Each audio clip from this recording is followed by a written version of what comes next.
Hi guys, welcome back to my channel. Today I'm back with another book tag video, and today I'm going to be doing the underrated book tag. And this video was actually created by Simply Emily, and so I saw the book tag and I thought it looks really fun, and I will have the link below in the description so in case you want to check out the original video. So getting started on the question is, what's one of your favorite books that you feel is underrated? So one of my favorite books that I would say is very underrated is pretty much Neverwhere by Neil Gaiman.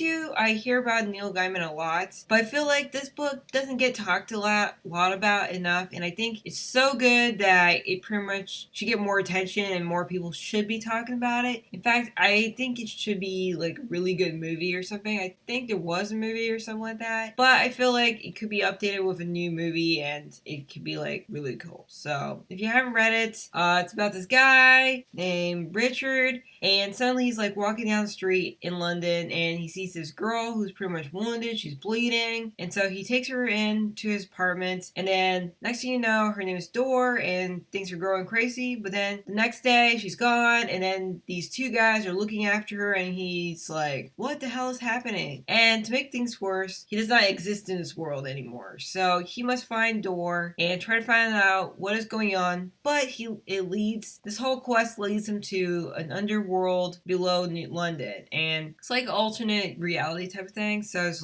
really crazy, and there's a lot of dark stuff. If you like dark fantasy, this is pretty much like that. The next question is, if you could pick one underrated book to be made into a movie, which would it be? A book I would like to see as a movie, I think it would be Rebel of the Sands, because it's so good, action packed, and if you're into stuff like Aladdin and pretty much also westerns, is pretty much a mixture of the both. It's really fun book, and there's even romance in there, there's genies, there's people with special abilities, so I think it would just be so much fun. If you haven't read this, I actually have a review on it on my blog and my YouTube channel, so you can just click right there. The next question is, which of your favorite authors do you feel more people should know about? Well, in my opinion, I think one of the authors that don't get talked about enough is Rachel Kane, and I don't see a lot talked about her enough that she gets to the same level of Cassandra Clare or Leah Verdugo or something like that. And I think she's really good, talented writer, and she should be more appreciative. And I should see more book reviews done on her books, especially if you haven't read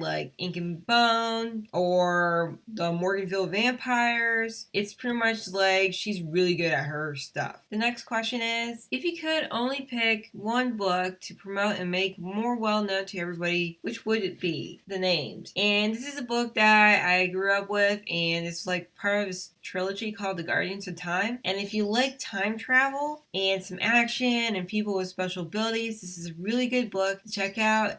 And it's about these characters who pretty much are part of the Guardians, and what they do, they travel through time periods in their alternate universe soul, and they try to stop their enemies called the Order, who pretty much are just creating havoc around time and pretty much causing wars or killing off people that you should not be doing that. And it's just really good book, and it's a good trilogy that people should be talking about. The next question is, do you have a favorite character in an underrated book? Let's see. I guess no. Actually, I don't have a favorite character in any of the underrated books, but I do have a character that I really like is Luke from Shadowhunter World for the Mortal Instruments, and I think he doesn't get as much development as everybody else, and I think he should have got one. And also him and Jocelyn, and I think Jocelyn, they both should have their own story. They should have their own book prequel that focuses on their story before Mortal Instruments, because I think they pretty much so much happened between them, and I would like to see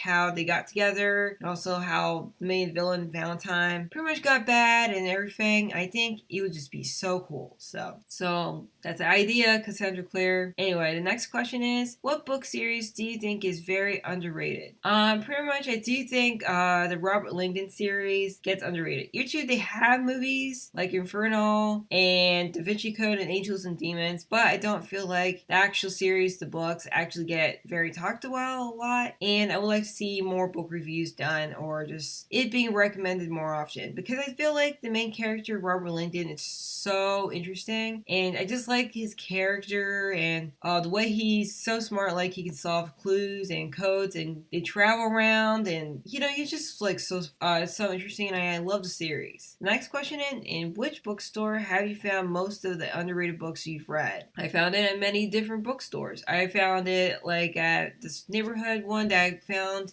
Riverbees, which is in Fredericksburg, Virginia. And there's Second Charles, which is in Woodbridge, in Virginia, which is always really good books that you can find that's super cheap. I also do find a lot of books when Borders was around, and that's where I also found the Rachel Kane books, and Barnes Noble, Books A Million section, like the clearance section. That's a really good place to go. Next question is, if you could turn one not so well known character into a real life celebrity, who would it be? I pretty much wouldn't turn it into a real life celebrity, just because I just like the fact that these are characters in these books, and books are meant to be part of your imagination, and you can imagine what the characters would look like and the way they would be. And I feel like if they were in real life celebrity, they would just become spoiled and just not well as liked. And pretty much like I think there'd just be maybe some of them actually would let it will just get to their head. They'll be too busy running away from paparazzis and so on. They just won't have time to be them. Next question is, are you the kind of person who wants to keep unknown books for your little secret, or do you wish to share it with the world? I like to share it with the world. I mean, why keep everything a secret? Plus, if you keep those books a secret, it kind of like feels like you're not supporting your favorite author. And like since it is not well known, and pretty much like if nobody hears about them, then nobody's gonna buy those books, and maybe the author won't make as much money or just get well known. And so I think the more they talked about, like they're most likely to be touring around, more events, and also maybe that chance of that it becoming a movie. Last question is, who do you tag? I pretty much tag everybody. So that's pretty much all the questions I have for today. Let me know in the comments below what are some of your favorite underrated books. And if you do like this video, do click on thumbs up. And if you want to check out more book tags, do subscribe, because I'd love to have you there. So until next time, keep on reading.